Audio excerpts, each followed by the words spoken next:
Meus amados aqui do canal, que a graça e a paz do Senhor Jesus esteja sobre a sua vida. Hoje a pastora Nadi vai trazer um testemunho, uma experiência grande, forte, impactante. Ela teve acesso ao inferno, isso mesmo. E lá ela vê uma pessoa, e essa pessoa é uma mulher que estava na igreja. E ali, quando eu me deitei, pedi a Deus que não deixasse ele vir, eu já deitei apagando, eu não vi mais nada. E já me encontrava na minha cozinha, como que eu não tivesse saído do banheiro, como que eu tivesse saído do banheiro, que anteriormente eu fui acordada, já estando na cozinha. Quando eu olho para a porta da cozinha, vinha chegando uma irmã conhecida, glória a Deus, de muitos anos, e ela me disse, eu falava, irmã, o que você está fazendo aqui? Ela disse, eu morri, né? Eu ficava olhando para ela assim, como que ela morreu está aqui? Aí eu dizia, a senhora morreu? E ela disse, morri e não sei onde eu estou. Eu dizia, como não sabe onde está? Aí eu pegava na mão dela, dizia, vamos procurar isso. Eu falava assim, vamos procurar como que eu quisesse procurar um lugar com ela. Eu dizia isso, né? Procurar isso que ela estava procurando. Aí ela falava que não sabia onde estava. Aí eu tomava a mão dela e começava como que eu fizesse uma oração no Espírito, pedindo a Deus para mostrar que confusão era aquela. E aí nós se fomos. Eu atravessei a parede, eu lembro muito bem, eu atravessei a parede da minha sala e fui em direção à casa do vizinho, mas não era mais a casa do vizinho. Eu estava já num caminho, andando por um caminho reto, depois eu descia, uma descida, e me encontrava num lugar onde o chão era como concreto, um concreto sujo, concretizado, né? De cimento ali sujo, era uma área ampla, descoberta, não tinha árvore, não tinha planta, não tinha ninguém. De repente eu olho para o lugar, né, dou uma boa olhada e não consigo avistar o fim do lugar. E eu olhava para a irmã assim, eu estava surpresa, onde é que nós estaríamos? Eu vi como que tivesse do lado uma viela e daí eu vi já pessoas chegando e um homem chegando e começava a fazer um discurso tipo de político. Esse homem, ele enganava as pessoas, ele prometia um monte de coisa ali para as pessoas, dizia um monte de palavras, inclusive parecia muito um discurso de político, prometendo algo sobre previdência, como que a pessoa ia ter a vida reconstruída, tipo essas coisas. E as pessoas ouvindo. E eu olhava para ele, e quando eu olhava, nossos olhares se cruzaram. Nisso que ele ficou olhando para mim, eu me dirigi a Deus. Eu falei, meu Deus, que lugar é esse? Onde nós estamos? Eu disse, para mim a voz soava por cima da minha cabeça, dizia, aqui é uma outra repartição do inferno. Glória a Deus. Mas eu não via fogo, nem muitos demônios, como eu vi em outros lugares do inferno. Glória a Deus. E a irmã olhava para mim e dizia, é aqui que eu moro. Eu disse, como? Você mora aqui? Eu disse, no meu pensamento eu dizia, meu Deus, como que ela mora no inferno se ela é cristã? Ela é tua seguidora, eu dizia. Como que ela pode morar aqui? Mas essa irmã ainda está viva, glória a Deus. E ali, quando ela dizia isso, esse homem, ele vinha com as mãos no bolso, com a camisa aberta até perto do umbigo, uma corrente grossa de prata no pescoço e vinha com a mão no bolso uma calça jeans bem apertada no corpo, com as mãos nos bolsos, fazendo charme pro meu lado, como que ele estivesse fazendo charme para chamar minha atenção, coisa parecida. E ali eu dizia, eu te conheço. Eu olhava nos olhos dele e via que era o diabo. Eu dizia, eu te conheço, Satanás. A mim você não engana. Quando eu dizia assim, aquele povo corria se atropelando como gado. E a irmã também sumia de perto de mim. Ele se atropelava como gado, uma manada perdida no mato, debandada, assustada. Sumia todo mundo, só ficava eu e Satanás ali. Nisso que eu dizia que ele não me enganava, ele tirava uma pistola diferente de tudo que eu já vi. Era feita de um plástico amarelo, com plástico vermelho, verde, um azul escuro. E a boca dela era como um sino. E ele pegava e vinha disparar em mim. E já era como aquelas pistolas de choque elétrico. Não tinha bala, era como fosse saindo os raios. Nisso eu vinha depressa e tomava da mão dele aquela pistola e atirava nele. Ele caía uns 6 metros de distância. Mais de 6 metros, eram uns 10. Ele caía no ar, levava um sopapo assim para o ar e caía no chão. Com as pernas abertas, se arrebentando no chão. E ali eu jogava aquela arma no chão. Ele ficava lá deitado. E eu ficava olhando o lugar, enquanto Satanás estava ali deitado, derrotado. E perplexa, surpresa, e eu comecei a pensar, mas por que a irmã está aqui? Meu Deus, fala alguma coisa, né? E o Senhor falou, ela está aqui porque ela ora o contrário para os filhos, ela amaldiçoa as pessoas, para os netos, ela não perdoa, por isso que ela está aqui. Eu disse, mas aqui não há fogo, não há demônios como do outro lado que eu vi. Aí o Senhor já me dizia, minha filha, eu sou justiça. Este lugar cabe a ela por este pecado. E me falava, cada repartição do inferno tem um tipo de tortura. Aqui é o inferno e aqui há tortura também. Não como em outras partes que você viu. O Senhor me dizia, amados, ali o Senhor disse para prosseguir. Quando o Senhor mandava eu prosseguir, me virar para frente, prosseguir para frente, ele me dava uma direção para mim ir ali. Então o demônio se levantou novamente com aquela arma, apontou para mim, eu tomei a arma dele, dei outro choque, saiu os raios. Que ele caía do mesmo jeito, uns 10 metros, de 6 a 10 metros.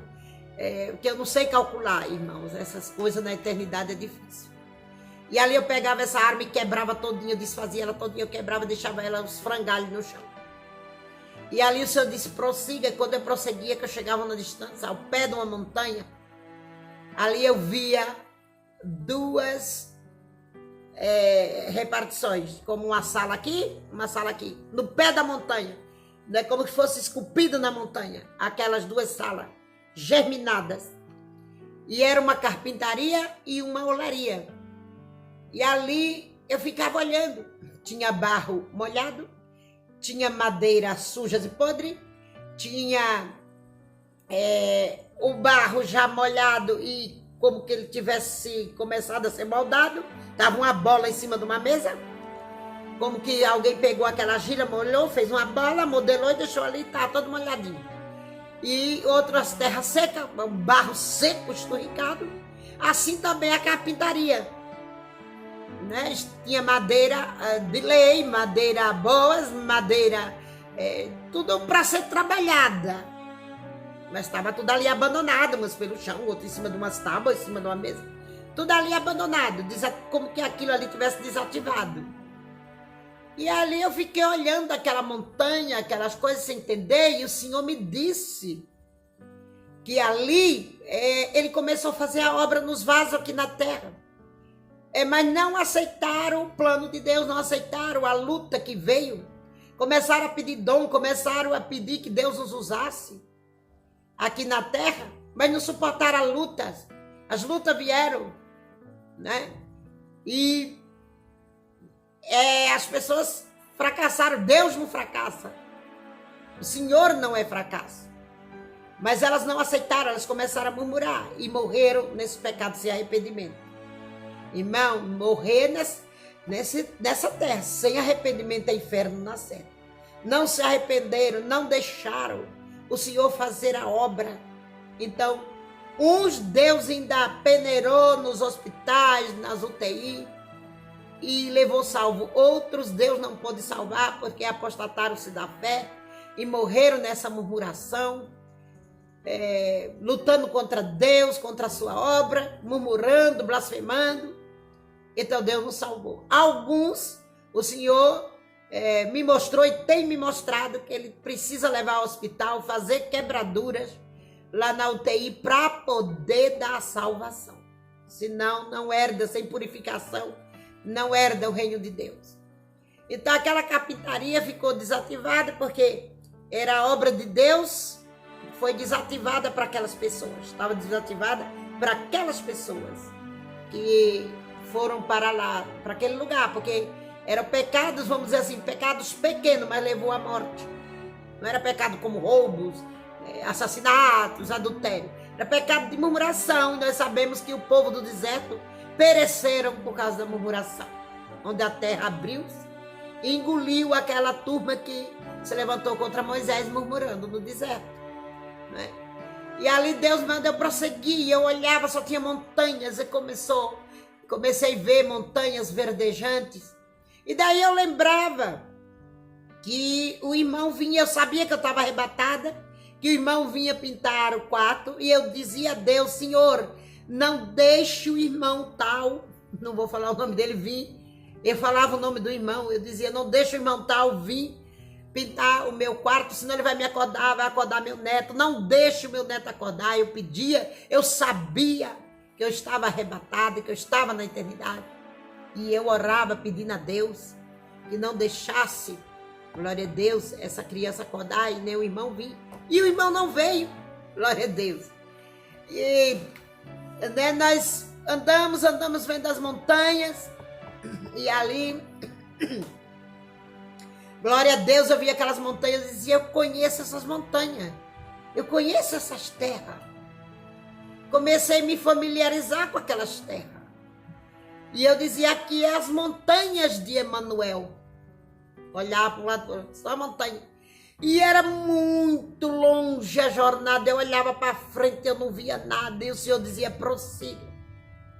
Mas antes disso, amado, quando eu saí das duas carpintarias, antes de eu prosseguir a jornada, que eu saía da carpintaria, da marcenaria, não, olaria, o demônio vinha já com outra arma, era como um revólver apontando para mim.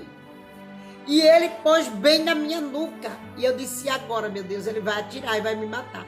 O Senhor disse: não tema, nenhuma arma vai te deter. Não tenhas medo, prossiga. Então eu começava a andar e ele apertava, ele não conseguia apertar o gatilho. E eu começava a andar, o Senhor disse: olha para frente e anda, segue. E eu seguia. Aí ele abaixava o revólver, engatilhava nos meus quadris, bem no osso da minha coluna. Aí o Senhor dizia: não temas, ele não vai conseguir. E ele não conseguia. E aquilo ia me irritando, ele tentando apertar o gatilho, ia me dando uma ira, eu ia me irritando. Aí eu virei para ele e apontei o dedo e disse: olha aqui, Satanás. E o revólver ficou na altura do meu peito. E ele querendo apertar, mas não conseguia. Eu dizia: olha aqui, Satanás, eu não tenho tempo para perder com você. O mestre me chama. Meus amados do canal, você pôde contemplar, você pôde perceber esse testemunho muito forte, né? Você pôde ouvir, você pôde assisti-lo aqui comigo. É o depoimento da pastora Nadi sobre o mundo espiritual. Tem muita gente, inclusive aqui no YouTube, aqui na internet, aqui no YouTube, que não dá muito crédito ao ministério, infelizmente, da pastora Nadi. Tem muita gente que não acredita que a pastora Nadi seja uma mulher de Deus, uma mulher que Deus revela, uma mulher que Deus fala, tá? Inclusive, tem muita gente que acredita que ela não é de Deus porque ela usa pouco a Bíblia, né? Fala mais de visões, sonhos e revelações. E ela tem sido muito criticada, não só de agora, mas de muito tempo. Só que nós temos que compreender uma coisa. O nosso Deus é um Deus que revela. Deus revela. E há uma passagem na Bíblia que diz que Deus, ele revela as coisas grandes às pessoas tão simples. Tá? E outra coisa que me chama a atenção é que nos últimos tempos o próprio Jesus falou que muitas pessoas, anciãs, crianças, iriam ter visões. Outra coisa que me chama a atenção é que nós não podemos acreditar apenas que Deus mostrou o céu aberto para os apóstolos na época de Jesus. Se você crer em Jesus Cristo, se você acredita em Jesus, se você crê nos dons do Espírito Santo, por que não crer que um dia você pode dormir, tá? E de repente você tem um sonho, revelação, tá? E Deus te mostra algo diferente. Por que não crer? Então a pastora Nadi me chamou a atenção, ela falando que ela vê lá no inferno, no arrebatamento, nessa experiência que ela teve, uma mulher que era crente lá no inferno. E a pastora Nadi relata, né, você pode perceber que o motivo de ela estar ali é algo interessante e merece a nossa reflexão. É que aquela mulher não perdoava. A mulher que estava lá dentro do sofrimento eterno, porque não perdoava e orava contra as pessoas, fazia oração contra. Fazia tipo macumba, né? Orar contra as pessoas. Não perdoava, não queria o bem das pessoas. Então isso serve para cada um de nós. Buscar a Deus enquanto a gente pode achá-lo. É importante entender que não é fácil fazer o bem. Não é fácil amar a quem nos persegue. Não é fácil amar a obra de Deus. Mas infelizmente, o mundo espiritual é uma realidade. E nós não podemos nos alimentar daquilo que está no mundo espiritual das trevas. Temos que nos apegar, nos fortalecer no braço forte do Senhor. Se você entende esse vídeo, se essa mensagem falou com você, deixa o like nesse vídeo, comente. E se você deseja receber outros vídeos como esse, eu peço, se inscreva nesse canal e fique sempre ligado, porque todo dia novo vídeo. Um abraço, fique com Deus.